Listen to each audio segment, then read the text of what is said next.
Alrighty, here we go. 3, 2, 1. Boom, and welcome to the Big Honker Podcast, brought to you by Alpha Outdoor Specialties, home of the Stanfield stool. Don't sit on a 5-gallon bucket anymore. I'm Jeff Stanfield with the world-famous Andy Shaver. And I got to tell you, I'm excited about this one. I got to look, and we got Matt Sullivan on, one of my idols, and I got to looking, and it was this time, however many 4 years ago, that we did this. Yep. 4 years ago. It doesn't seem that long. A lot of shit's changed since then. Shit. We had a good president in. You hadn't had a stroke yet. Right. I still have use of both of my legs. So you can't jog no more? Is that what you're telling us? Fuck, I didn't jog before. So you just had fat boy surgery like I had. Just what, 3 weeks? Did? 2 weeks ago? Yeah. 3 weeks ago. 3 So weeks now ago. are you able to eat scrambled eggs yet? Oh, yes, that was like dying and going to heaven when I could have scrambled eggs and thick soup. Did you enjoy getting something in your mouth other than sweet shit? Because I got so sick and tired of yogurts and smoothies. That's the thing I've said from the beginning is I don't like sweets despite the fact that I weighed 300 pounds. So to have to drink those goddamn protein shakes and eat popsicles and watered down juice and applesauce, it was wearing me out. I have not had yogurt or a protein shake since the week after the surgery. I bought all this freaking protein shit, these drinks and stuff. I bought tons of stuff like that. I gave that to every old bastard in Knox City that's on some kind of protein stuff. I unloaded that shit after about 3 weeks because I can't stand that stuff. The smell of it makes me want to throw up. I know. My doctor told me after I had bought 2 cases of it, like, don't go out and get a bunch. I'm like, cool. So, yeah, same deal. I got a box to take to the old folks' home. Yeah, that's what I did with mine, too. And then yogurt, and I used to like yogurt. I'll about throw up just walking through the grocery store when we walk by the yogurt aisle. It don't matter. And I'll never have it again the rest of my life, I don't think. I was just telling somebody that you said that the other day about the yogurt and pudding. So, did you do the Tijuana experience like Jeff did, or did stateside? I did not. I was going to. I mean, I had gotten the information from him, and finally our insurance started accepting it. I have sleep apnea and several other undiagnosed diseases. So our insurance, I qualified for it, so I just did it here. What was your max weight? 300. 300. What are you down to now? Well, you had it 3 weeks ago, Jeff. It's still probably lost 20 pounds. 145. 145? You're They dead. took off half of his body. 30 pounds. Counting the week before when I had to eat salads and those bullshit protein shakes, I think I'm down about 30 pounds. Yeah, it goes by pretty fast. I have stayed right around within 5 pounds of where I've been for the last since my 1 year anniversary of my surgery. I need to lose about 30 more pounds. My problem is I don't eat good, and I should. And my daughter-in-law is the only one that ever says anything to me, and thank God she does because she reminds me more of it. But my biggest problem is I don't drink enough. I drink water, but I drink sweet tea a lot because shit don't taste good no more. No, that's what my doctor said. I asked him, and he's like, yeah, shit's going to taste weird. Like, I haven't had anything but some apple juice and Propel water because everything tastes metallic and weird. And so this too shall come to pass. Now, is that from the surgery, they think? Yes. Really? Yeah. Some will go away, but like Jeff said, it's still, a year later and shit tastes weird. And I don't know how much of that's COVID. Jeff, you look like a whole different human being since your surgery. Congratulations. Thanks. I feel a whole lot better, and I need to lose a bunch more. I have not had a soda other than a soda with some whiskey in it, and I've only probably had 3 of them in a year. I haven't drank a soda, just a Coke, in 15 months, 16 months. Right. I've not had one soda at all. I don't ever drink anything carbonated. If I drink a beer, I drink a sour beer, and I put it in a frozen mug, and it pulls a lot of that. Yeah. There's just not much. I don't have anything carbonated at all. Maybe. Yeah, that's what my doctor said. No more of that. Maybe that's part of the design. Maybe you make good shit taste bad, and all these big people stay away from it. Okay with that. I'm all right with that. After 47 years of gluttony, I'm due for a little on the other way. Has your sex life increased since you've lost this 30 pounds? No, I still jerk off just as much as I ever have. Well, that's good then, as long as you keep that sex drive going. Yeah, right. I'll tell you one thing I've noticed. It was the first week. Just the amount of inflammation and bullshit you lose from, eating processed foods and all that shit. And plus you're just on such a restricted diet that you start to lose some of those toxins and all that crap that's built up in your system. I've had a lot of trouble with my left leg after my stroke. And my right knee, I hit a dashboard in high school in a car wreck. And then add 300 pounds on top of that, steps were a motherfucker. And I noticed within the first week, just the swelling, inflammation, and all that has gone down. It's been amazingly different. Now I can go up steps and I'm out of breath when I get to the top. You don't hurt so bad that you don't even make it. What did you do in high school? We were drunk and we were in my buddy's mom's car. And we were at a party we were having and we left. My buddy backed out and I was DJing on the radio, and apparently so was he, because I heard him yell, shit, and we looked up and we were about 6 feet from a bumper of a car, and we hit it going 35 miles an hour, and my knees and forehead stopped me from going through the windshield. Nothing important. Nothing that you need later on in life. Yeah, no shit, so yeah. Good thing it didn't hit you in the ass. It probably would have killed you. Yeah, no lie. Did you do any? Have you done much waterfowl hunting in the last couple of years, Matt? I have not. I hate to even acknowledge this and say it. I would call myself completely retired at this point. Not for any other reason. I don't have to tell you guys. The hunting dynamic has changed so much in the last 2 years. 4 years, 6 years, it got shitty around here and it stayed shitty a long time ago. But we still milked out a few seasons here and there. Now it's just absolutely non-existent. And I mean, I've taken trips from Chicago where it used to be blistering hot a couple of years ago. Minnesota, the hunting has ended in the Rochester area. Even in Oklahoma, when we came down, it was just shit conditions and birds setting up north or wherever the hell it is they go now. And last year, I put decoys in my blind on my pond because we have a lot of golf course geese around here, and never stepped foot in my blind all season. Me and my boy went out 1 or 2 times behind my father-in-law's house, and it has unfortunately come to a point where I just don't enjoy sitting out there for nothing. Thanks to you guys, I'm completely ruined on great waterfowl hunting. So for me to go out with 4 of my buddies and kill 4 geese, I'm over that. I missed the day. I have 25 pictures in my barbershop of being at Stanfield and web toe, and it's never, nothing will ever be like it was for anything, but the waterfowl hunting in the last few years seems to be suffering horribly. And it seems to be suffering on like a massive scale. either somebody's got a shitload of lessers that they're sitting on and not telling anybody about, or they're in very, very small pockets. Yeah. We had 750,000 Canada geese in our end of the flyway in the wintertime 20 years ago.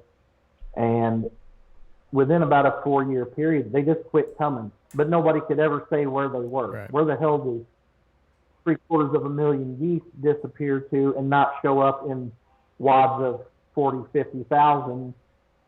They don't even go to Chicago anymore. The days of those absolute slaughter fests up in northern Illinois, they're done too. Minnesota, they haven't killed any geese in Rochester in years. That's crazy. To speak of. Right. Yeah. I mean, obviously there's people out there in small bunches that are doing okay, but it's not what it was. It's not what it got famous for.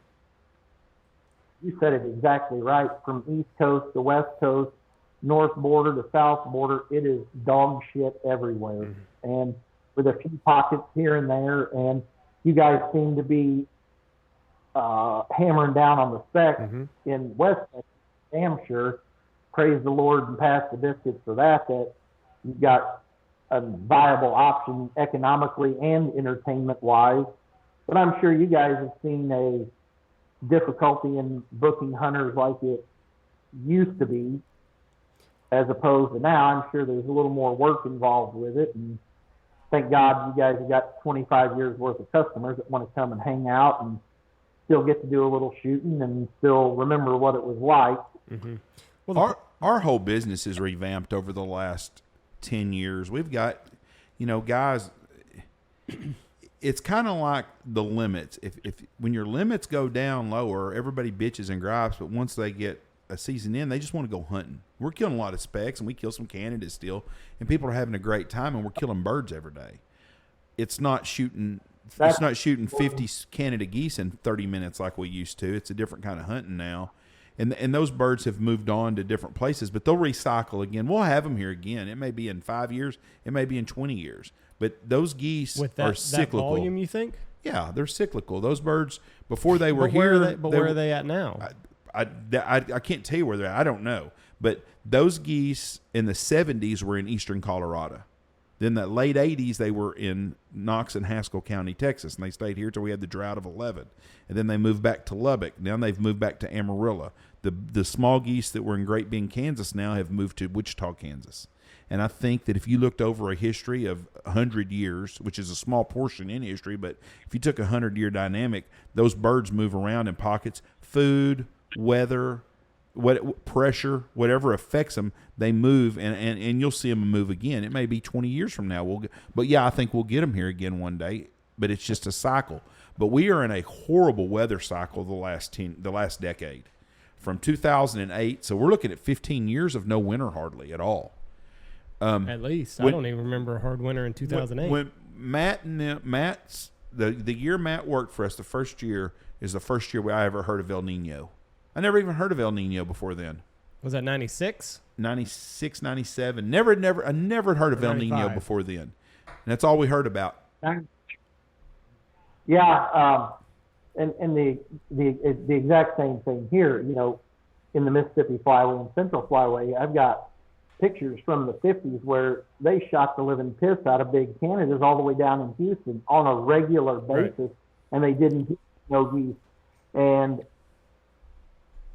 cyclic, as it weather changed and hunting pressure increased, it pushed them further up the flyway and pushed the snow geese out in different areas. And yeah, so I keep saying I would like to have one more bang-up season before I'm too old to fart. And I agree, you're exactly right. And I think one of the biggest things that is pushing them around now is the lack of weather and hunting pressure. They're going to go somewhere else, but as soon as somebody posts a picture on the internet, there's 25 groups of kids out there fucking with them, and then they're just going to move somewhere where there's nobody at. Yeah. And I think you're right. They'll end up coming back to the Central Flyway and the southern part, and back to West Texas and back to Oklahoma in big numbers. And I think that's an accurate description. But it's going to take weather. I mean, and that's something we hadn't had. We've got to have weather, but It'll happen. Now, we are better hunters today than we were 30 years ago and 60 years ago. We have better equipment. We have the means to get to better places than we used to. Better killers. We have better equipment. I mean, you don't get cold like you used to. And I know people are like, well, yeah, it hasn't been cold. Well, it isn't as cold, but the equipment you use is better. I mean, you can put on some shin gear waders and they're comfortable. 30 years ago, you had some fucking vinyl waders that were going to get a hole in it.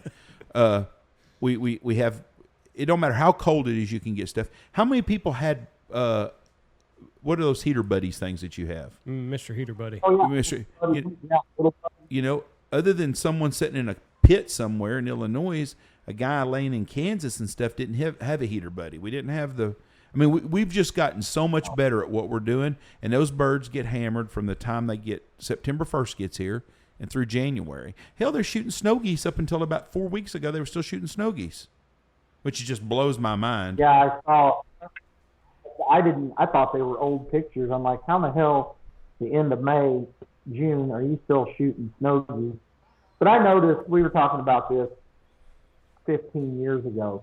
And when I was a kid, the only people that went to Canada were 65-year-old crusty-ass doctors and rich lawyers. And you may have heard, like being from Southern Illinois, you may have heard of one or two groups of guys that went to Canada, old men, 3 or 4 of them. Now, every swinging dick on the block goes up there with 8 of his buddies, and just take that into account. You know, how many ducks are taken out of the fall flight before they leave Canada? Just from my area alone, I can tell you there's about 8 to 10 parties of guys that go up every year, and they each kill 500-600 ducks and 300 geese.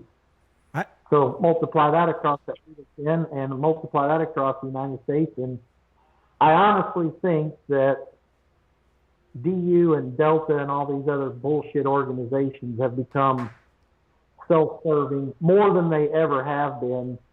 And I think that our population of waterfowl is in trouble because of some, Andy, you just said it a minute ago. Where the fuck are they? Mm-hmm. Well, I think the duck numbers are way, way off. Way off. Oh, yeah. 500,000 geese don't disappear from West Texas. 750,000 don't disappear from Southern Illinois and not show up somewhere. So it tells me that I don't feel like we're getting accurate information. Do you think? Because you said it. And it's all just a guess. When the top rate, or when the limit's 8, everybody wants to hunt. When the limit's 3, nobody wants to pay for that. So it's a money thing, and I just personally feel like that we have not gotten accurate information. See, I think if they lower the number of the limits, I don't think it's going to affect your hunters. Guys want to hunt. You know, they want to go hunt. How many guys do you know that are actually duck and goose hunters love to eat a duck and a goose? I know there's some, but I'm going to say 15% maybe. I don't, just like Canada's or the U.S. Fish and Wildlife just passed a rule that you can't bring waterfowl back from Canada this year because of the avian flu.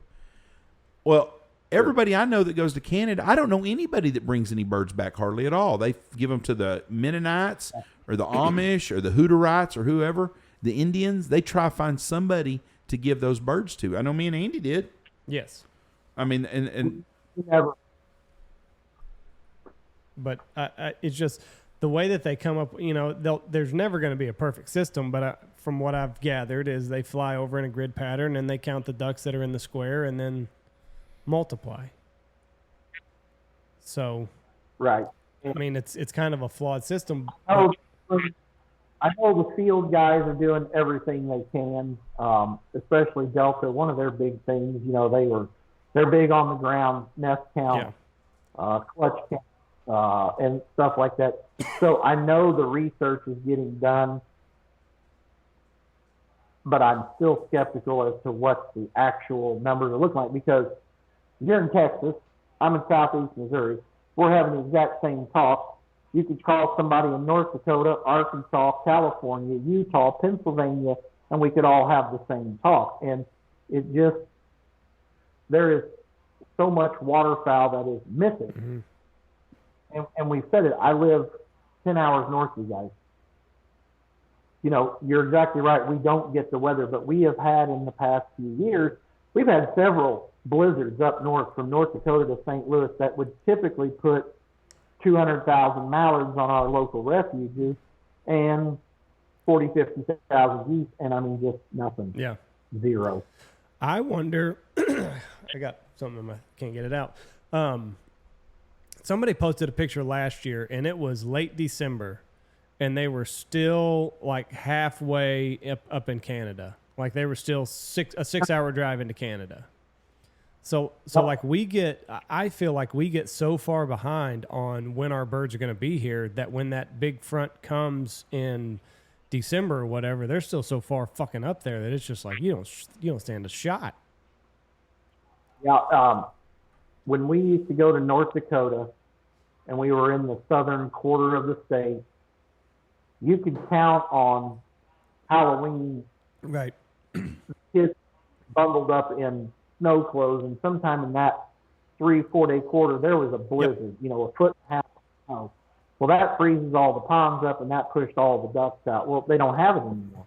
And my buddies, the Schleck, every year, they're still shooting geese in December when 15 years ago it was a damn iceberg up there at that time.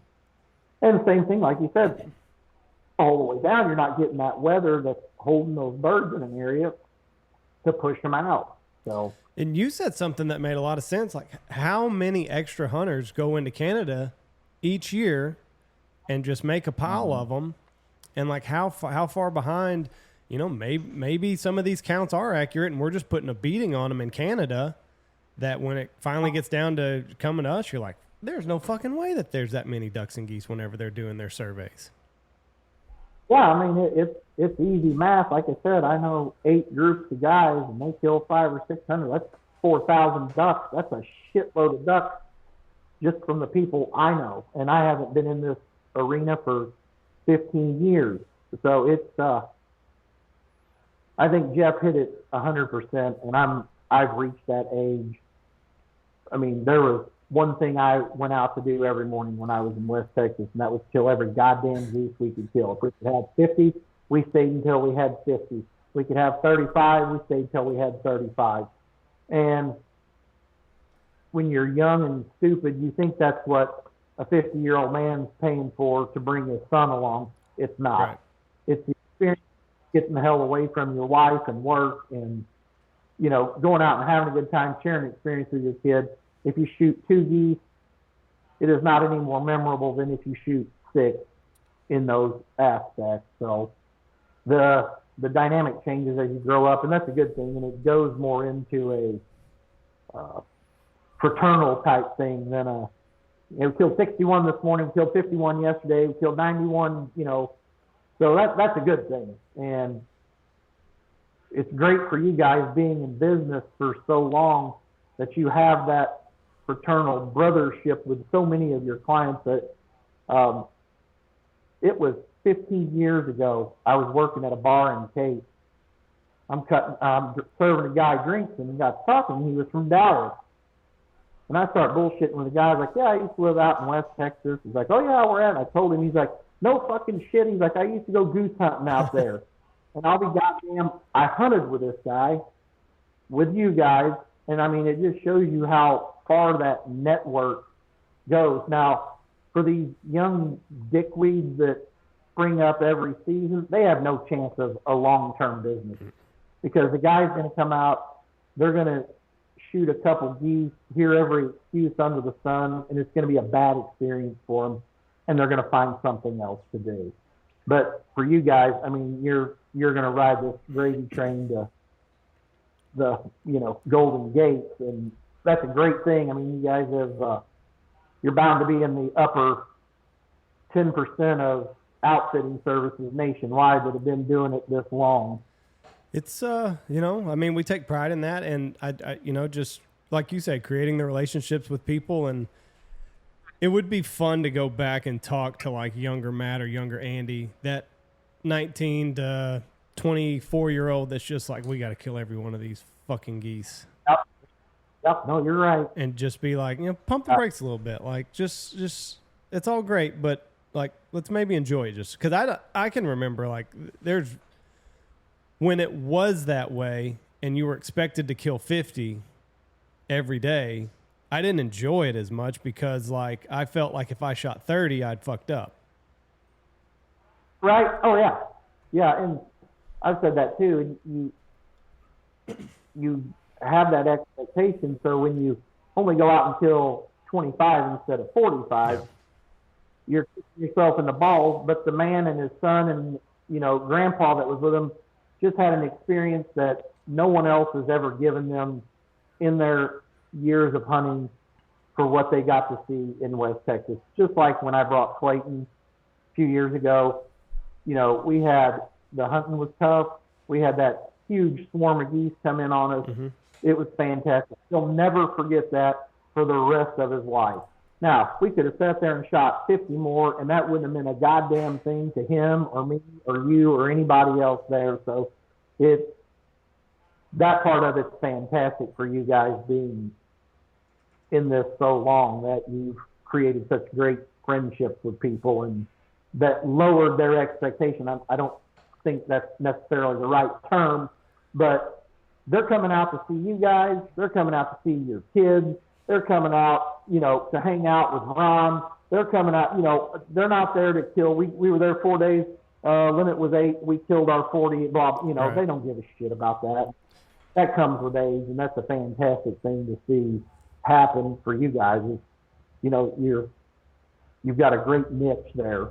Well, and there came with we had to do a little bit of rebranding because now we're killing a lot of specs, and then we kill some Canadas along with it. So there was kind of a rebranding process that we had to go through, but I feel like we've done it. But we've got characters out here. We had Ron forever, and he's since gone. But and guys like going into the office and bullshitting with Jeff, and it becomes part of their fall and winter schedule. So you're calling me a national? I'm a national treasure. You're now? a treasure. You're a treasure out here. Something like that. I will say this. I've said it the last time.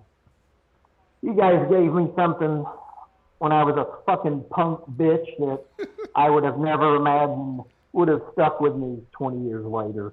Such a big part of my life. And like I said, there's 20 pictures in my barbershop of hunting with you guys. And so that's been something that it's ruined me on hunting for pheasants. But it sure gave me a treasure that for the longest time I didn't realize. And it's I miss it and am so damn thankful to have had it.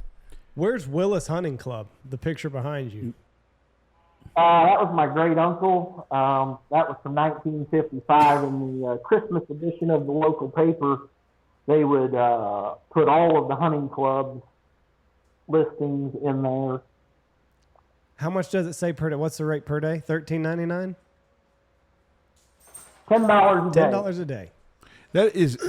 That is so crazy to think that the history that we've lost along that in that river system up there where you're at, and all the different things that go with it. I mean, it's amazing that none of that that's even of. It's just crazy how it's evolved into northern Missouri from where y'all have, because we're Tony and them all right up there, and that's where all the hunt clubs are now. When you were a little kid and before 20 years before Matt Sullivan was even thought of, that area down where y'all was the huge area where everybody hunts, and everybody from Chicago came down to hunt in southern Illinois. Everyone, thousands and thousands and thousands of hunters every day.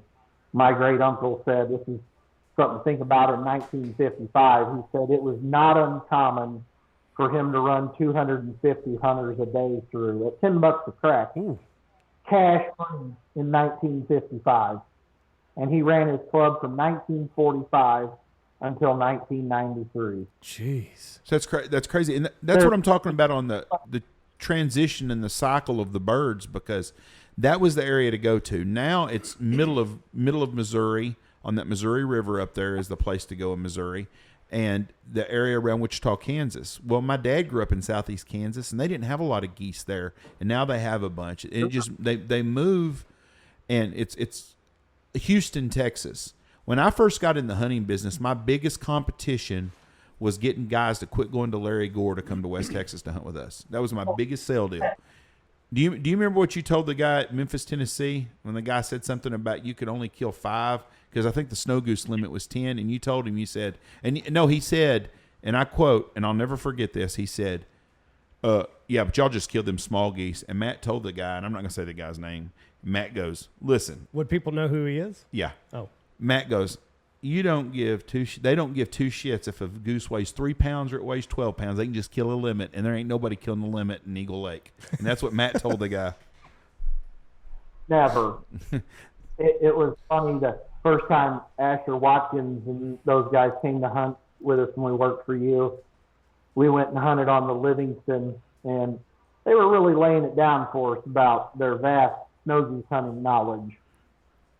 And great guys, had so much fun with them. I still talk to Asher occasionally.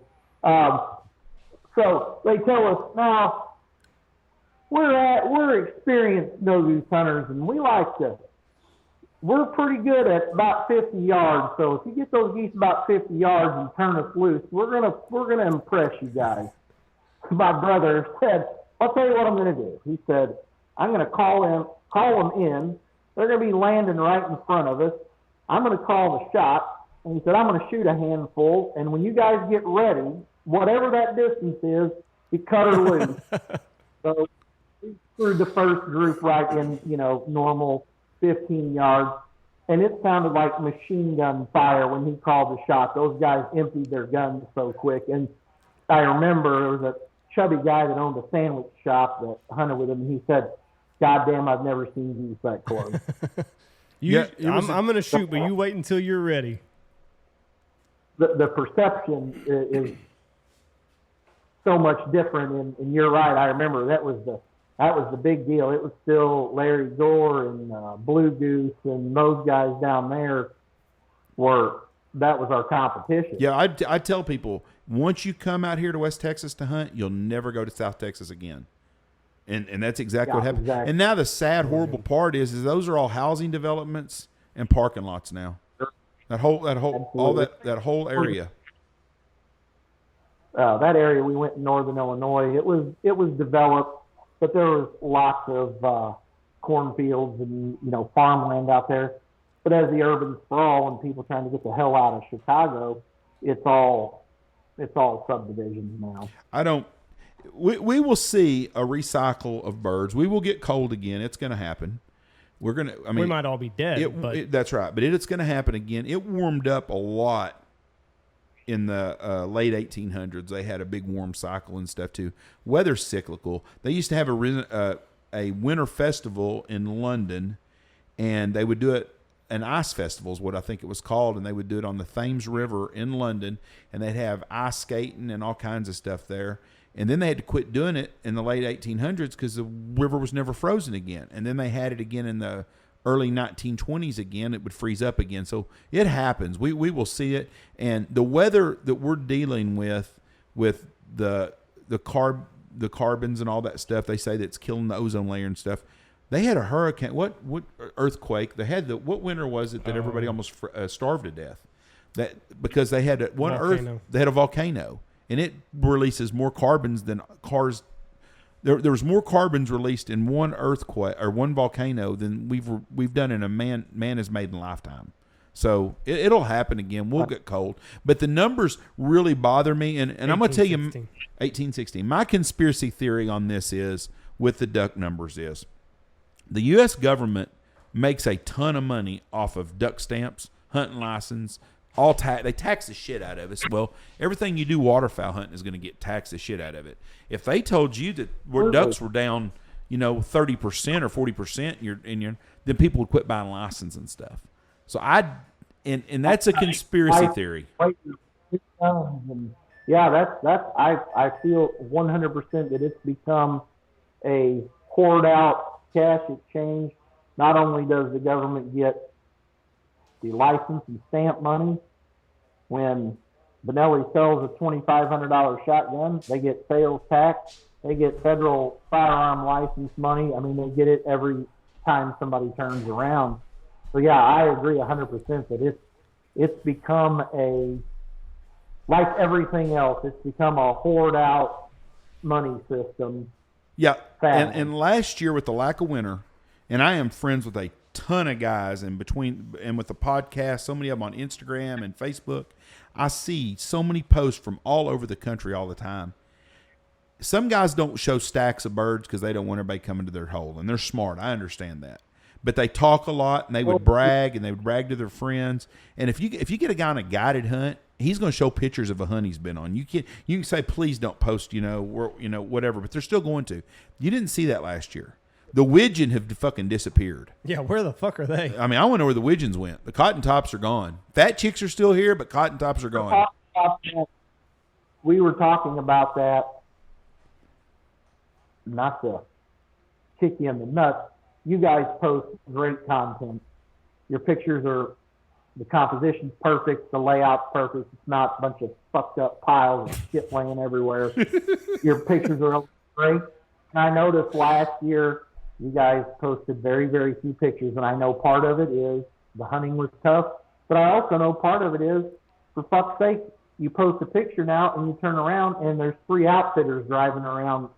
And so I agree, because I noticed that too, that hardly anyone posted any pictures last year at all. Well, we had a rule early in the season when we were just slapping the shit out of the birds. I told the guys, I said, listen, it's going to get tough later on. It may be next week, it may be tomorrow, it may be a month, and it may be January 25th, but we're going to have a time it's going to get hard. It always does. Don't post a lot of pics. And we had a stellar first 6 weeks of season. And I told the guys, do not post a bunch of kill pics, because all you do is set yourself up for the next guy coming in. Well, you've been shooting them, and now you're not shooting any. So don't post content. Don't post a lot of pics. But 2 years ago, when I came down and hunted with you guys the first time, there was one other outfitting service. It was some kids. And they were kind of doing it on the weekend and Christmas break and Thanksgiving. And when I came back the second time, by no fault of anyone, there's 4 outfitters there along with you guys. And when there's 500,000 geese around, it's no big deal. But, it's just this whole, what do they call that? Internet scouters. Yes, that's a real deal. You can't blame the 20-year-old kid that's got mom's credit card and bought 200 decoys and 6 folding blinds and loads up in the truck with his buddies. And, well, now they're going to bring 2 more guys and they're going to pay for it so they can pay for their gas. And, you can't, I don't blame them. It's become such a crazy system of, internet scouters. It's insanity. Well, and we got to looking, like Jeff said, we were looking at the extended forecast, and and then we look here at the extended forecast, and then we look at Great Bend, and then we look at Minot, and then we were seeing an alarming trend this year where there was no cold weather coming. So I mean, as a waterfowl hunter, right. if you see the fucking 10-day forecast and it's going to be in the 60s and 70s, you might be killing them today, but if you're looking out 2 weeks and there's no big shift, that eventually it's going to catch up with you. And especially if you look at Minot and they're holding steady at warm weather, they're 2 days ahead of us in the weather cycle. So you add 2 days to whatever you got. I mean, you got a pretty good 2-week forecast. And when we got to Thanksgiving and it said it was going to be in the 60s and 70s, we're like, it's going to get tough. And if we post a bunch of kill pictures, pile pictures, and, that's what people 2 weeks from now are going to be expecting. A full moon and 70 degrees is not a good recipe. No, that makes for a tough December. Yeah. You get guys booking any gaps that you have thinking, well, hell, they just showed 4 days worth of pictures. They had 25 in each picture, so let's go. And then they get there and it's 65, and you've been hunting the same bird for 2 weeks. Well, also, too, we had a phenom this year that we've never had before. We had a full moon from December 7th to February 10th this year. Never seen a full moon for 60 days straight, but by God, it happened this year. It sure seemed like it. You talk about internet scouting. I had some guys show up at my house. This is how people can find you on the internet now, just to see where we lived the other day. On the 4th of July. On the 4th of July, I was messing with the pool, and I looked out, and there was a car in front of the house.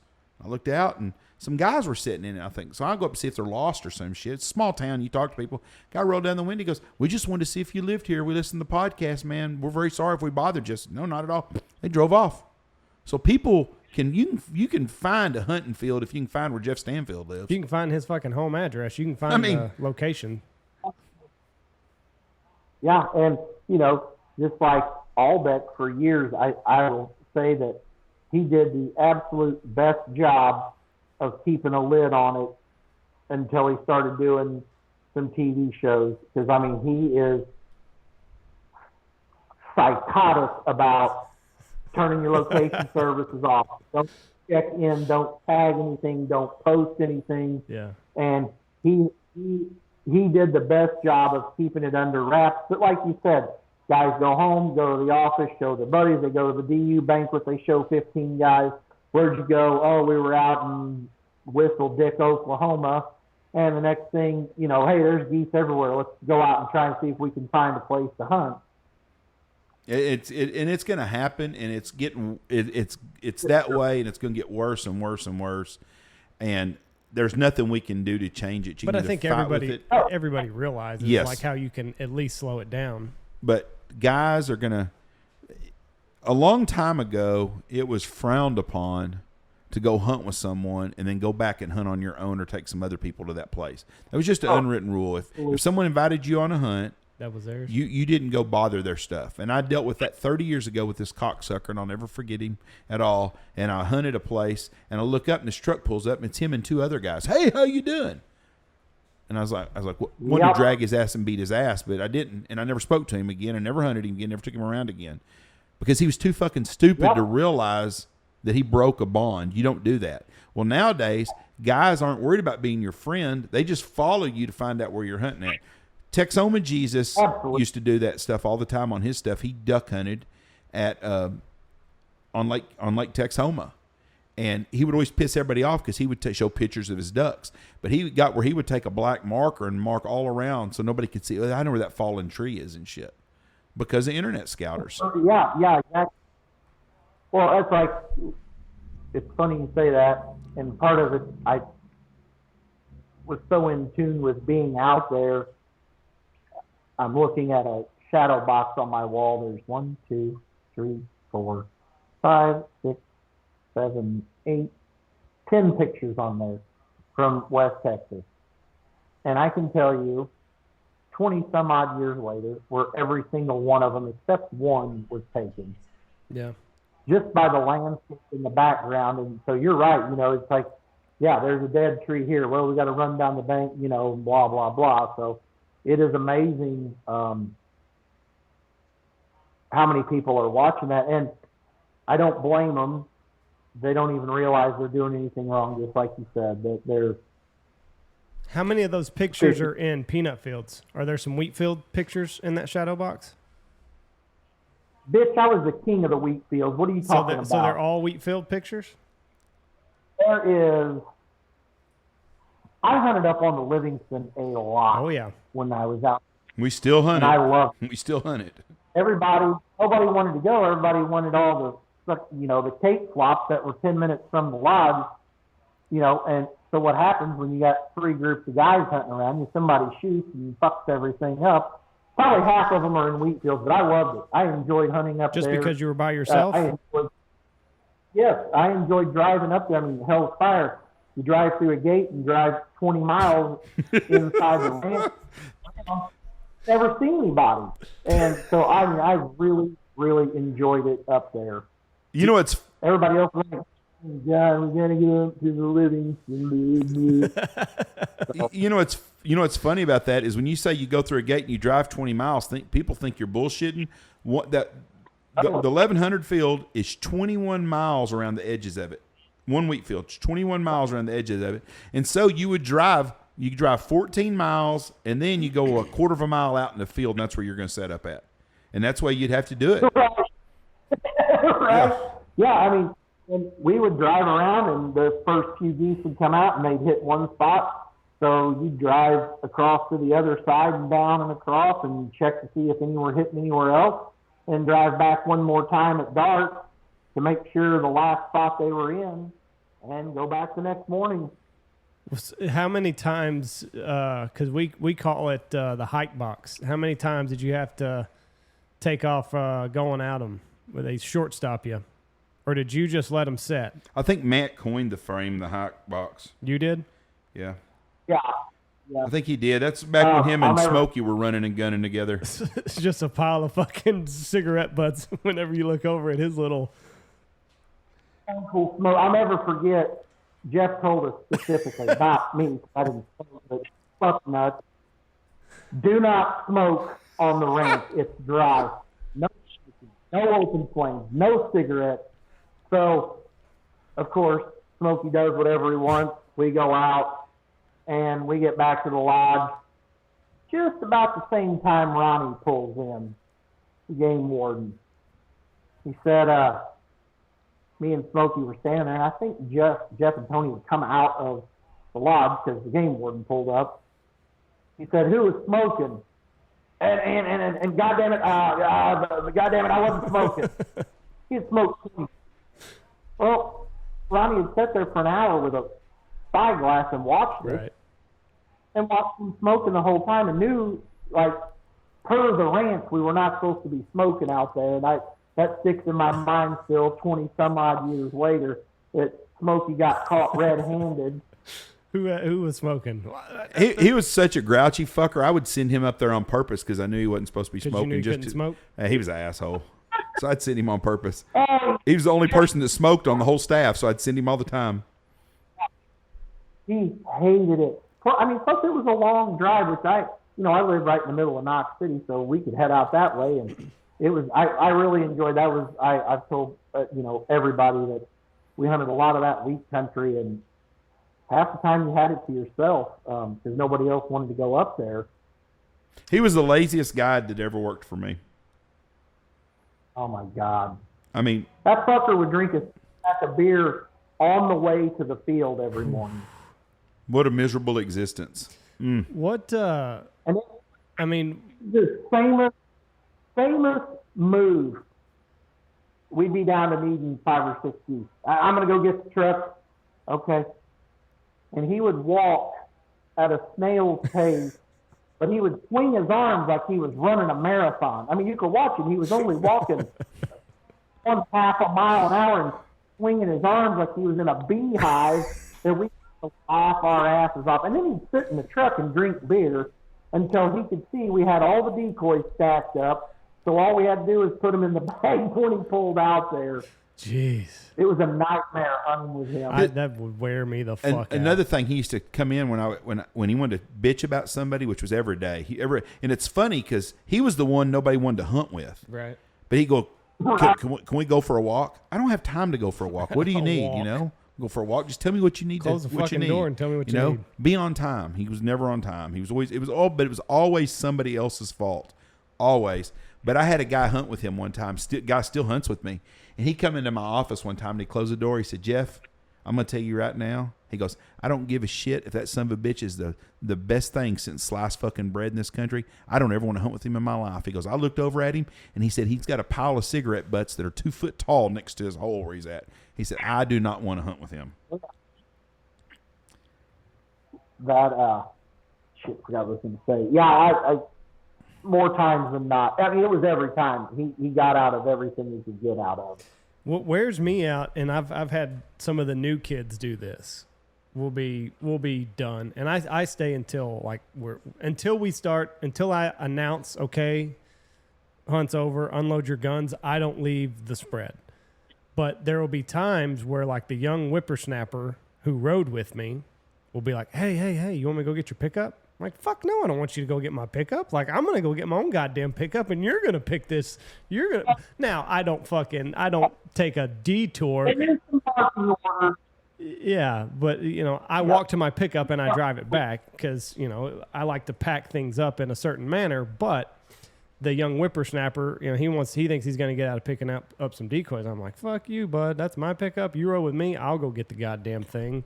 And you make sure this shit is in stacks of a dozen when I get back. We didn't have a lazy guy last year that worked for us. We were very fortunate. We didn't have anybody lazy. I've had some lazy people here. But the two worst when it come to being lazy, One of them I really liked still, and that was Ron Winnicky. I liked Ron a lot, but Ron was not.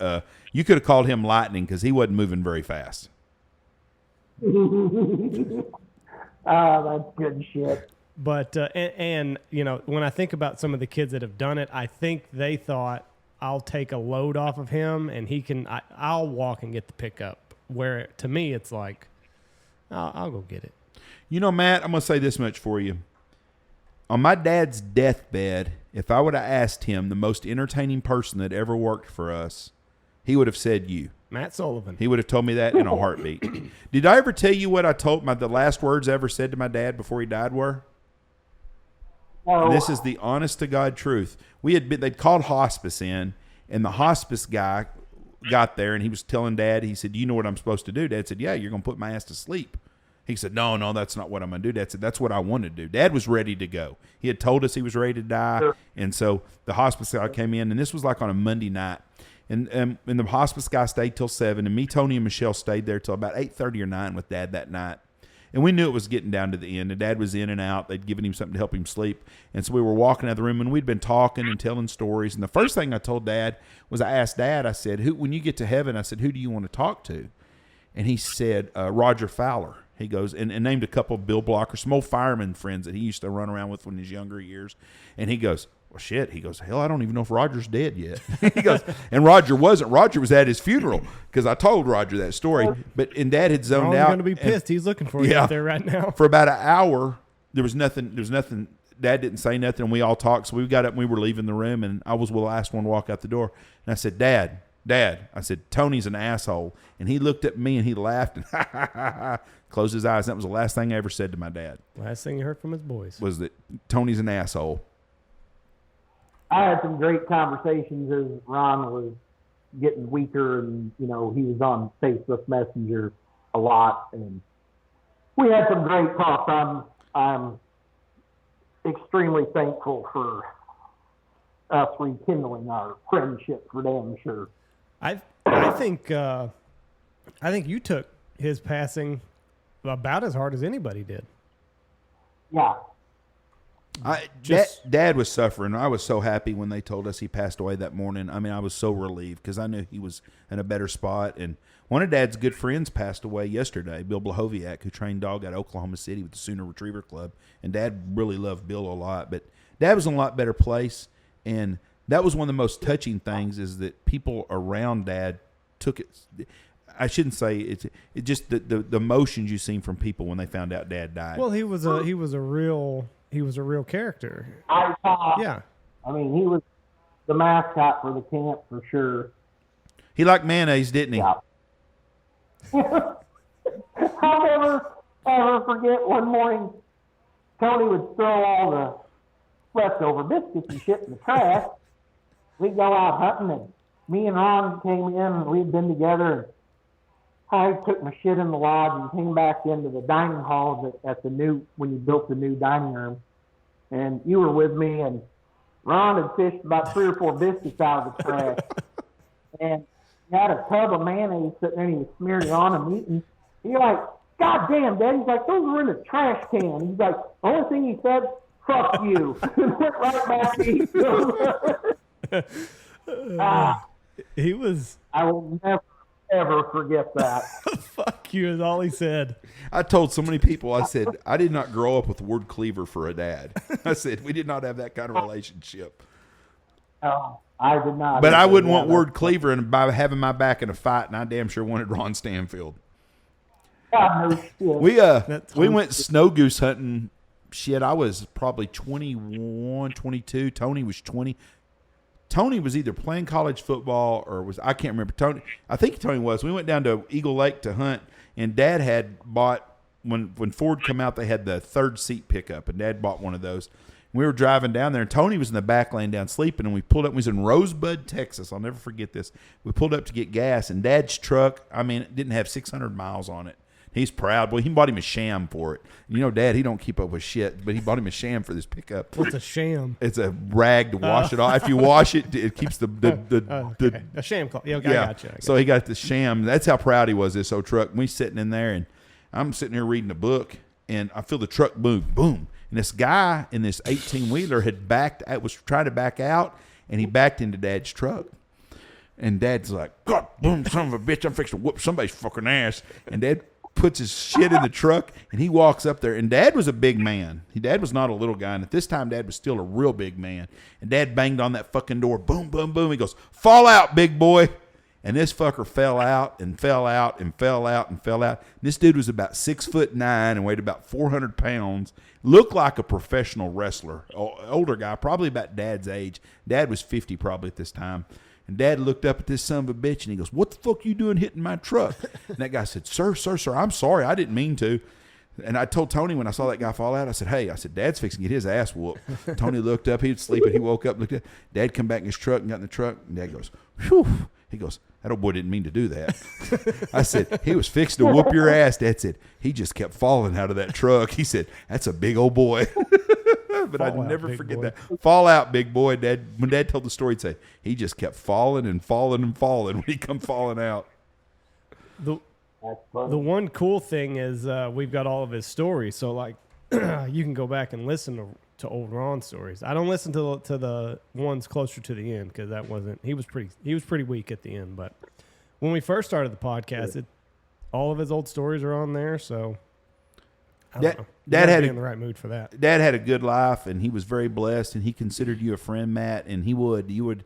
If I asked who was the funniest guy that ever worked here, he would say Matt Sullivan. And wouldn't even be a second. I don't even know who would be a second. Blake would probably be a second now. But you had some good shoes. We were like step and fetch it. Yeah, y'all were completely opposite, but he really enjoyed you. He used to tell the story about when you put the fake band on the damn goose for Smokey and set Smokey up. And the best story is the motherfucker story. Do you remember that? Absolutely. I'm going to tell everybody again. Matt worked for us, and Matt had went on a group hunt and come back. And this guy comes in, and he tells me, he goes, Jeff, I need to talk to you. I said, okay. And he'd closed the door, and I'm thinking, oh, shit. So he closed the door, and then about time he closed the door, Matt opens the door up. Matt said, sir, can I talk to you? And he said, I'm going to talk to Jeff for a minute. Can you close the door? So Matt closes the door. Guys, Jeff, I want to tell you about that time Matt opens the door again. And the guy says, Matt, I would like to talk to Jeff. I said, Matt, close the door. Let me talk to this gentleman. Guy closes the door again. Sets back down, starts to tell me. Matt interrupts again. And the guy's like, can you please just let me and Jeff talk? I'm like, Matt, close the door. I'll talk to you in a minute. I'm like, what the fuck is going on? So about that time, Matt opens the door. Sir, I'd just like to tell you that my side. That guy said, yeah, I guess I do want you in here when I talk to Jeff. I go, what's going on? That guy said, I don't appreciate being called a motherfucker. Well, I understand that. And Matt goes, sir, I didn't say that you were a motherfucker. I said you remind me of one. Totally different. Yeah. And I remember we damn near raced each other into the lodge to get to you first. I remember it like it was yesterday. What a great day. But you did say to him? Oh, absolutely. I think it was the same day and the same guy, he came with a group of older guys. He was an old man too, older guy. He was an art dealer. And super nice group of guys. We had hunted together, shot a pile of birds. Well, they bring this yo-yo back with them. Well, he was a big snow goose hunter in South Texas. Washed in the blood, knew what was going on. So we're about to walk out of the lodge, and Jeff was standing there, and he said, would you take my cooler to my truck for me? I was like, you'd have better luck playing pickup sticks with your ass cheeks than getting me to carry that cooler.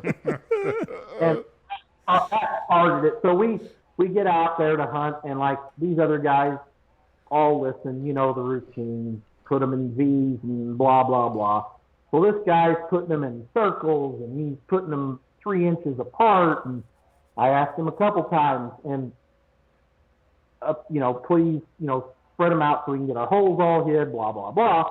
So this continues 3 or 4 times, and finally I asked him one more time, and he just blew up and started cussing me. And at that point, I saw Ron over his shoulder look up. And this is the best story that I have ever. And I see Ron look up like Mama Duck's looking for her baby duck. Yeah. He looks over, and the guy's motherfucking me, and he takes a stack of decoys. He's like, I guess I don't know what the fuck I'm doing. And he throws this stack of decoys down on my feet. It's the last section of season. We're in our last run of hunters. At that point, I was about to beat the guy, or he was going to beat me one. And I looked up, and here comes Ron. And he dead footing toward this guy. Well, two of the other guys come over, and I swear to God, I think Ron was going to walk over and stomp the living shit out of the dude. He was enraged, mad at the guy. And his buddies all crowded him up and drug him off, and we ended up killing a shit pile of geese, and he was happy. We had a guy one time that he called in, and he was supposed to be here for dinner at 6, and the guy wasn't. Yeah, we got you. Guy wasn't here at 6 o'clock for. Do what? What'd you click? What have I done? Can you hear me now? I can see and I can hear you. I cannot hear you, sir. You cannot hear me? I don't know what you've done then. I can try to call you back real quick. Can you see me? I don't know what Matt did. Y'all are lost. Well, he had somebody walk in and he told him to cut it out. He's on the phone. Probably somebody wanted to spend some money and get a haircut. Somebody wanted. He's got the shop closed. He's closed 36 out of the 40 hours a week. Shop's closed. It's like going to a restaurant that's open 23 hours a day. Can you hear me now? How about now? Yeah, hang on just a second. I'm trying to connect my... What about now? Whoop, there went Matt. We'll get Matt back here in just a second. How old? I got to ask him. How old was he when he worked out here? 19 or 20. So he was 19 when he first started? Yeah, and he acted like he was 13. Could you, Matt could not have worked for me today. He wouldn't last here 2 days. Or he would have grown up a whole lot. I think he would. I think you were just a shitty leader, Jeff. I probably was, because I was young too at that time. I was 25 years old. Right. 26. I didn't have a clue what was going on. I think Matt... oh, good Lord. How about... I can hear you. I can... I had my phone ringer off, and apparently I don't know what the hell just happened. Again, I'd like to start that I'm technologically retarded. You're good. Well, I just got... You got to click your video button. Okay, that would be this one right here. That's it. This is where you're headed to, pal, so don't laugh too hard. So, anyways, Dad sprinted at this guy? Oh, dude, I'm talking about fist over fist. I thought he was going to just blast the dude, and two of his buddies walked up behind him and started ripping him a new ass, and they kind of drug him off. And so, yeah, it was... I had not ever seen Ron get mad other than just, miffed about something, but, dude, he was... steamrolling. So I was asking Jeff, how old were you when you first started out here?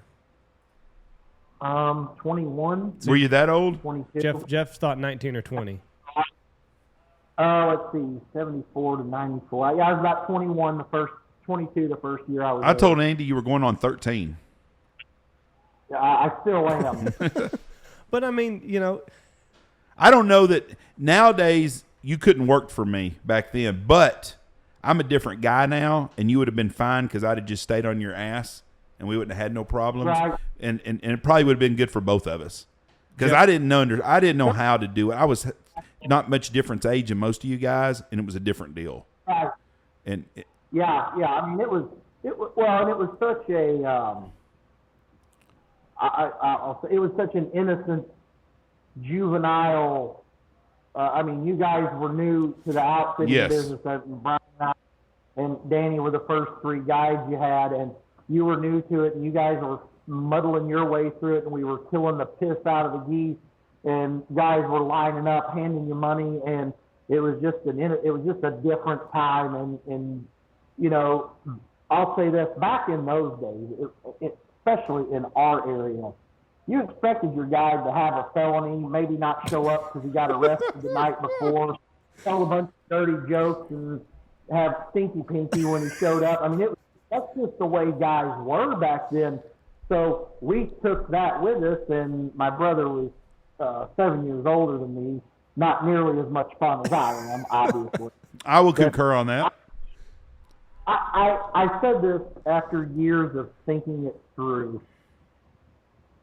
What made me a good hunter was I was in it for me. Mm-hmm. I didn't give a fuck about any of those hunters. Their enjoyment level, what they needed. I was there. They got. So I was in it for myself. It was a me against the geese kind of thing, and I was there to kill them. I wasn't there to coddle anybody and talk nice to them. We were there to do. Obviously, now I'm much older and realize what a cocksucker I was. So I get it. But on the opposite side of the coin, a couple of the pictures I have, it's easy to forget how many fathers, sons, grandfathers, and grandsons you took on an adventure that they had never seen anything like it, and got to experience something as a father-son duo, brothers, whatever, that they had never experienced anywhere else. Yeah. Well, I'm extremely thankful for that. I can remember several kids. Mike D. Woody's kid sticks out in my head. There's a couple other young 6 to 8 year old kids that just absolutely could not get enough of it. They just never seen anything like it. Well, and you get this God complex after a while. Like when your whole mission is just run roughshod through these fucking geese, and then you're doing it, and you're doing it on a consistent basis, and you're putting up these stacks, like you feel untouchable. I only paid attention one season. I shot a full limit of geese and a half a limit of mallards and pintails for like 29 days straight. Right. But I never kept track any other time. I was just paying attention to it, writing on the board and stuff. But yeah, you're right. You get King Kong balls, and the reality of it is you're a servant, more or less. And obviously my brain operates different than it did then. And, I toned it down somewhat when there was kids or women, and I really enjoyed hunting with kids. I still enjoy taking kids hunting because you're getting to show them something that they don't always get to see other places. Well, how vain were we back then? I used to have a scoreboard, and I used to keep the birds per man average on there for every guide. What a dick. I'm telling you, it was horrible because whoever come in to hunt with Smokey, it was always on the bottom. Everybody else was, if our limit was 5, everybody else was right at 5 or above 5 because we shot a bunch of ducks also every day. So we were always up way above, and there would be Smokey 0.09. And, everybody be like, oh, fuck, we got stuck with whoever Smokey is. Who's Smokey? And then he comes in a cloud of smoke, look like a Van Halen concert, and, oh, that must be Smokey. I've said for years, you could just drop those hunters off and put the decoys out, and they're going to kill something. Yeah.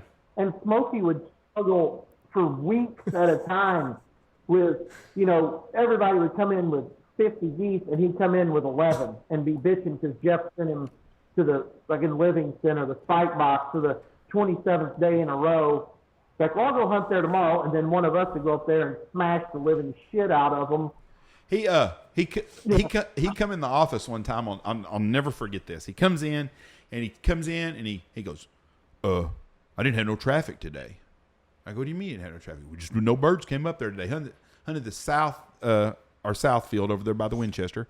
I go, what do you mean? He said, there's just no traffic. Everything went the other way. I was like, shit, that don't make sense. There's 5,000 birds in there last night. Yeah, just nothing wanted to come over there. Blah blah blah blah blah blah. And the guys had left from the field, which they had settled up the night before they were leaving. And he'd killed like 6 birds, just no birds come in there. Well, then he tells his wife the same shit. So she's in there, blah, blah, blah. Game warden comes in. He goes, I watched you hunt this morning. Oh, you did? He said, yeah, them birds just didn't want nothing to do with you.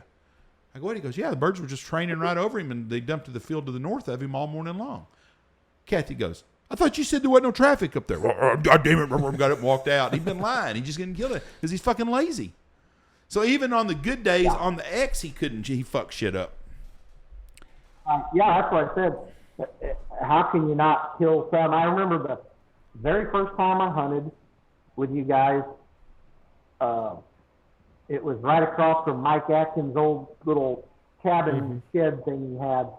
We were just driving around, and there is an absolute shit storm of geese flying over that. It was a cotton field, flying over that field, like 25 yards high, 30 yards, whatever. And so we're driving around, and Jeff's showing me, and so I said, well, can I hunt here tomorrow? He's like, it's a cut cotton field. I was like, I'll take my chances. And so, we grew up, we didn't have that scenario at all. We hunted traffic every day. So we go out the next morning. Jeff drives us out to the field because I hadn't been there. We get out in the field, and we get our decoys put out, and Jeff goes to drive around to check on everybody. And, those geese came out 25, 30 yards high, 10 wing beats, and, they just were right. We shot out in 3 or 4 groups. So we're picking up 738. Jeff comes along. He pulls up. He had a white extended cab Chevy pickup truck. And he pulls out there, and he gets that smart-ass grin on his face. I think we all know what that is. Oh, I guess the big goose hunter struck out. I was like, no, we're done. And the expression just melted off his face. He's like, good job, and drove off. Good job. Done a damn good job. That morning, you also put wing clips on a couple of widgeons you shot. You had some kind of yellow-looking snaps that you had that put on them, and you were fucking with Smokey or something because you shot these banded ducks with the. What were those things, anyways? I had some. They were triangles. They're wing tags. They're about an inch wide. They look like a pair of tweezers, kind of. Well, I was just full of funny little practical jokes like that. Yeah, you fucked with Smokey all the time, and it was pretty easy to fuck with him. Yeah, he was way too easy. Best thing he ever did, other than shooting himself, was when he knocked Danny Odell out when we had Webfoot. Only part I wish is I had been standing there when it happened. What led to all of that? Were they bitching over fields, or what led to it?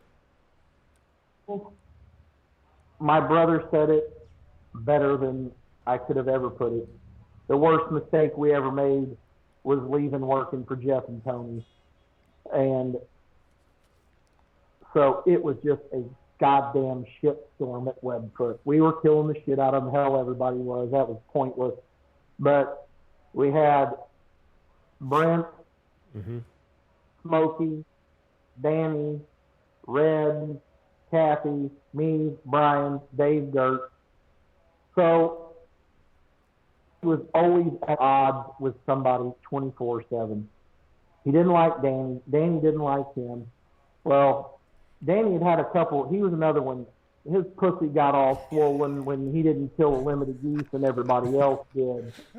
And he came in and he was amped up because he got gypped on a field, whatever that means. He's coming every day. So, Jeff, these are the kind of guys we need to get on a good field. These are the kind of guys that need to have a good field. So he got talking shit to Smokey, I guess, and Smokey just stood up and walked over towards him, and Danny stood up, and Smokey just uppercut him right underneath the jaw, side jaw, and knocked him out colder than a wedge in the parking lot outside. And I come back, his eyes swollen up, his cheeks swollen up. I'm going to call the cops. This is not gentlemanlike. Gentlemanlike. We're gentlemen out here. Yeah, so that was there was quite a bit of adventures going on. I remember Dave Gertz. How did he had a laid back demeanor? How did he fit in with this raucous crowd? I'll never forget. And Jeff said it.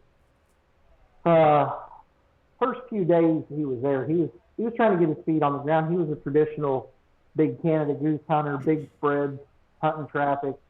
he was out on his own, and he had had a couple rough days, 3 or 4 in a row, and everybody else had killed out, which is the worst. When there's geese, you can't get them, and everybody else is. You feel like a shithead. Personally, I never had that because I was a killer. But poor Dave wore his emotions on his shirt sleeve. He's the sweetest man on the face of the earth. I love him to death.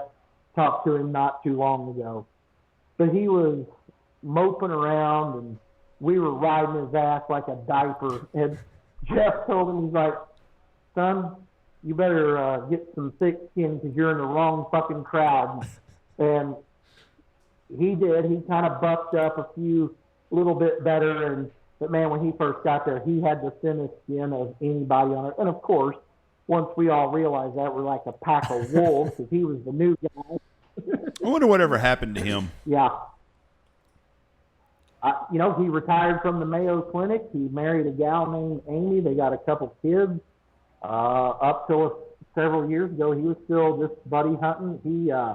He outfitted there in Rochester for years after the West Texas stuff, and settled down. He's retired and living the good life. Because he was one of the nicest guys. Like, he'd do anything for you, just gentle and kind, but wore a sleeve on his shoulders. Wore his emotion on his shoulders. Whatever happened to old Danny? Is he still around? The last I heard years ago, he had that K-Hawk H2O foul, and I don't know what the hell in Lubbock, him and Schreckenbach. Oh no, that's a long time. They're way. Yeah. I don't even know. Then he went to work for another place. I saw him at a hunting show 10 years ago, maybe. When we started did them? Yeah. Last time we did them? Well, last time I saw him was in the old building at Will Rogers. And that wasn't even the last year we did it. So that's been around forever ago. Right. So I don't know that he's even, I have no idea. I don't even know if he's still alive. I'm sure he is, but. Nor do I. So of all the hunts, of all the years that you spent out here, what's your most memorable hunt? I know it's probably hard to pick. It is hard to pick, and I actually have a picture of it. Tommy Bruton, Buddy Gore Jr., Matt Bruton, 2 dads, 2 sons. We had,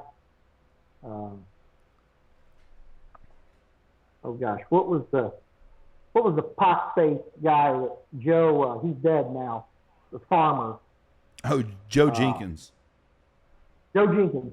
We leased a little spot from him, and they had trouble getting the peanuts out of it, and we turned the irrigation pivot on and flooded up a spot. And one of the funnest hunts, these 2 boys were 9, 10 years old. We had an absolute shit pile of mallards and pintails, shot everything we could shoot, ducks, geese. That sticks out in my mind as one of the most enjoyable hunts that I've ever been on. The men enjoyed it. They were very seasoned hunters, but they weren't assholes. They were super pleasant. They were soaking up every second of it. We let those boys shoot into every group first, and that sticks out in my mind as one of the top hunts. The first big hunt I went on with the entire group, which I have a picture of it. All the guys, we didn't have any hunters, and it was Mike D. Woody and Brent Chambers and all those guys, and all the guys. We went out to the Livingston, and they were just absolutely in there like maggots.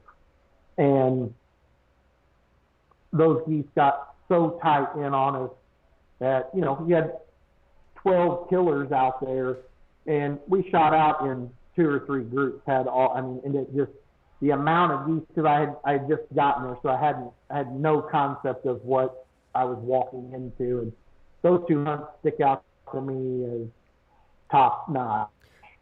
Could you and Brian hunt together? 187 other. We didn't hunt together a lot, only if we had big parties. What was that dynamic like? Did you like hunting with Brian when you got the opportunity to, or were y'all did y'all not mesh very well? Because like when Zach and I hunt together, we have tiffs. So we don't, and we learned a long time ago. somebody's got to be in charge, Yeah. and everybody else has to be a minion. And you know, Brian called the shop. I got holes ready, decoys out, so we had zero issues ever. Because I just, you know, he took the helm. I was younger, he was older, and he never fucked anything up, and it was always fantastic. And so, yeah, he kind of led the pack and worked out great, which was good for me because I'd quit calling and get ready to shoot while he was still having to call and deal with calling the shot. So it was, we did a lot of killing in that time, and we always had a great time together. Never had so much as a crossword. Oh, Matt, looking out for yourself, right? It's all about you. I got to get ready to shoot, Brian. Finish these birds. You're damn right. Well, I'll never forget when we were in Oklahoma. You had 2 guns, and you burned through them. And you're like, this is West Texas. This is what I learned in West Texas, right here. Right. 2. Absolutely. I've had guns forever. And you can get through all 6 shots. Well, you can. Yeah, I have loaded with 2 3/4 number 2s, and then my long range weapon was 3-inch triple BBs, and I would shoot that after I ran the other one dry. And I've killed some geese more times than not. So far that it doesn't even seem possible. Just shit pot luck. No skill at all. I mean, just shit pot luck. One pellet hit one, and I killed one that day that was in excess of 80 yards when I killed it. And my little boy's got it on his GoPro. Lou got a workout that day. I hadn't heard the band story that you pulled on Smokey. What'd you do to him? I actually did it several times. To Smokey? He never figured it out? Oh, no, we told him about it for the explicit purpose of ruining his day. I took just some kind of fake band and shoved it on there. And you know, and then I'd tell everybody, hey, I just put a fake band on this goose. Watch Smokey. He's going to get all weird and covert. And he would, man. He'd hold that bitch around his side, towards his back, walk over, set it down by his bag, and fold it all up nice and neat and keep it right by his spot. And of course, then we'd tell him, and God, he'd be pissed. So yeah, I did that a half a dozen times to him. And he never figured it out. God love him. No. He's dead now, isn't he? That's what I was going to ask you guys. I haven't heard about him. I know Brent Chambers passed. Hadn't heard or talked to any of those guys. I know Jeff Smith was in jail for meth and some other bullshit for. Well, I mean, it was crazy. So yeah, I did not know Smokey was dead, but I assumed because he was 66 or something like that when we were out there. So that would put him at damn near 90. Yeah. Yeah, he's been gone a while. I don't know the whole story on when all that happened. I didn't know he was that old. He was old. He worked out here. Yeah, he was 60s in his 60s in, but yeah, I think he passed like 10 years ago maybe. I talk to D Woody every once in a while. Mike's a good guy. He helps with us every once in a while. Well, Matt, you have been an excellent guest like you were, and again in 4 years we'd like to have you on again. Yeah, let's make this a regular 4-year thing. Because it's 4 years ago this week you were on with us. It's crazy. It doesn't seem like it was that long ago. And I know, right? It is. If you want to drive down just come down and see us, and you can hang out at the lodge and just hang out with me since you don't hunt anymore, and just do what I do. Right, you can hang out in the kitchen, and Michelle can show you how to make chocolate chip cookies. Yeah, hell yeah. I was just thinking here as we're sitting here talking. I mean, we had to have been on here for an hour and a half. Seems like 10 minutes. And all of this shit is super interesting to us. We all three lived it. I mean, Andy, you were knee-high to a peckerwood at that point, but still, you grew up with it, and I spent time there, and Jeff's been in it for 30 years, and I wonder if this nonsense we've been talking about is interesting to other people the way that it's interesting to us to recall it, if it's interesting to people to hear all these insane stories, and a lot of them, and I've said this before, if you didn't meet Ron Stanfield and somebody told you that he was eating biscuits out of the trash can, smearing you wouldn't believe smearing mayonnaise on it. There was nothing that man has not done and had not done and had not been a part of. And it just, like I said, I just wonder if this is as interesting to other people as it is for us to recall it and reshare all these memories. But it sure has been a good time. I think it is because, I mean, it's a certain time in waterfowling that it's not like that anymore today. You know, I mean, you know, I think back to the guides that we've had the last decade.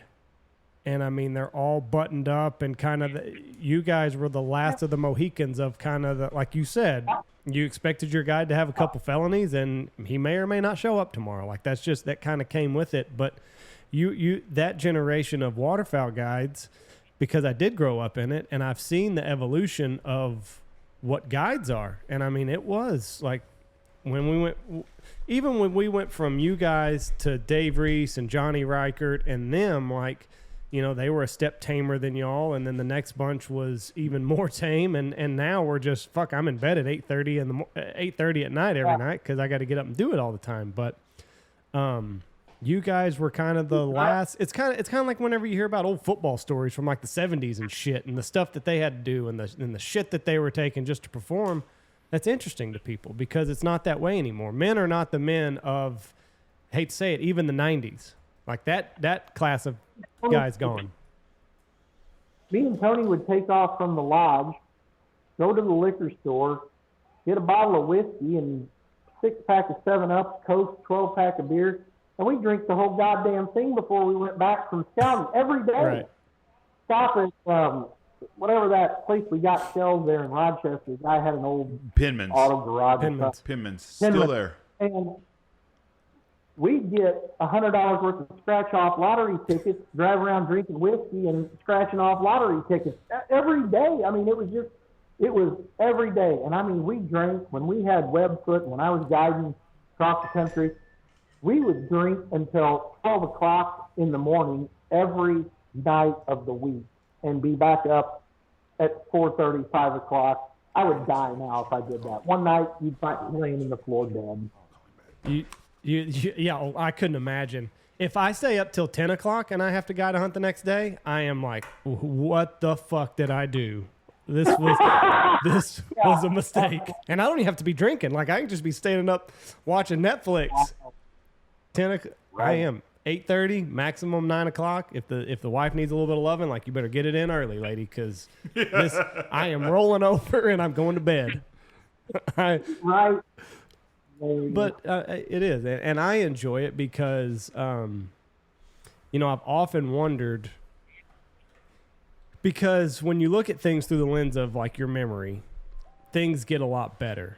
You know, the glory days are a lot better than kind of what you have it in the way you have it portrayed in your mind, probably a little bit better than it actually was. But when I talk to people like you, like, no, like, my memory is accurate. Like, it was just that absurd. And I mean, you would go out there and it would just be an insane amount of birds that you're going to work every day.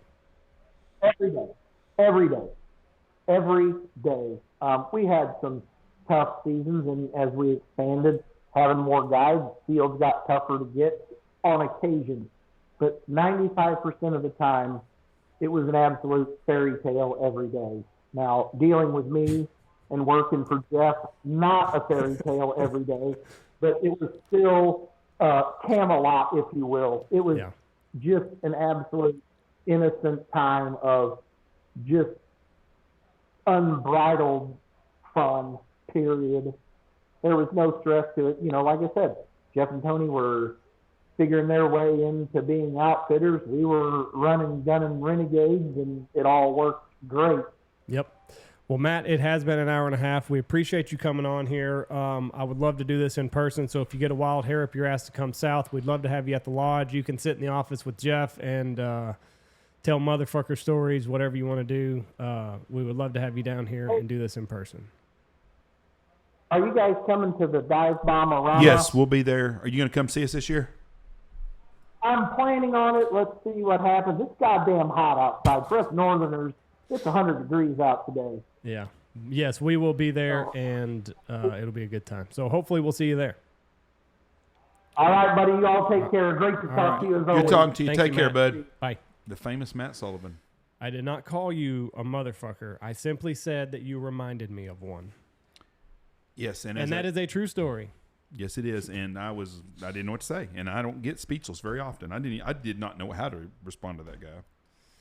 I can understand why you. And would that be guy upset. was a pretty fancy schmancy guy. He was a big art dealer. Really. Mm-hmm.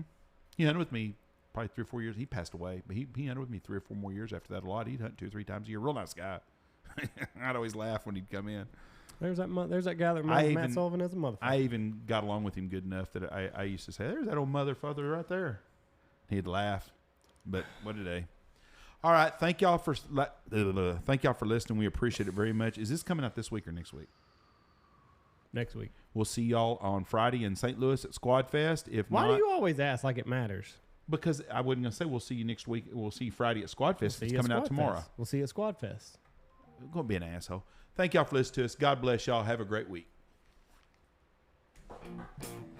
Check out all of our great sponsors. Go check out Dive Bomb Ministries, and we hope to see as many of you at Squad Fest as possible. Check out Boss Shot Shells, Pacific Calls, Gundog Outdoors, Shin Gear Waders, Lucky Duck, Looking Glass Duck Club Podcast, Alpha Outdoor Specialties, Bangtail Whiskey, Stanfield Hunting Outfitters, Dirty Duck Coffee, Ducks Unlimited, and Double T British Kennels.